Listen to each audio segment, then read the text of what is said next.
জাতীয় নাগরিক কমিটির নেতৃবৃন্দ বলেছেন তারা এমন এক রাষ্ট্রীয় বন্দোবস্ত তৈরিতে কাজ করবেন যাতে বাংলাদেশে আর কখনোই ফ্যাসিবাদী শাসন না আসে। তারা বলেন জাতীয় নাগরিক কমিটি রাজনৈতিক দল নয়, তবে তাদের উদ্যোগ রাজনৈতিক। বিকেলে ঢাকা রিপোর্টার্স ইউনিটিতে আয়োজিত সংবাদ সম্মেলনে এসব কথা বলেন কমিটির নেতৃবৃন্দ। সংবাদ সম্মেলনে বক্তব্য রাখেন কমিটির আহ্বায়ক মোহাম্মদ নাসির উদ্দিন পাটোয়ারি, সদস্য সচিব আখতার হোসেন এবং কমিটির মুখপাত্র সামান্তা শারমিন সহ অন্যান্য নেতৃবৃন্দ।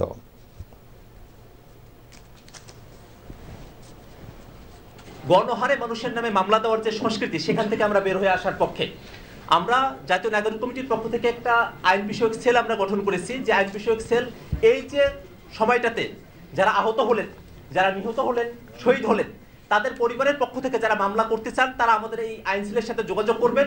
তারা একটি আহ্বানে এসেছিল, সেটা হলো এক দফা দাবি। আমরা সেই এক দফা বাস্তবায়ন বাংলাদেশে করে ছাড়বো। সেটার জন্য হলো নাগরিকদের পক্ষ থেকে আমরা একটি প্ল্যাটফর্ম ঘোষণা করেছি। আমরা সকল নাগরিকদের বাংলাদেশের এই প্ল্যাটফর্মে অধীনে ঐক্যবদ্ধ করব।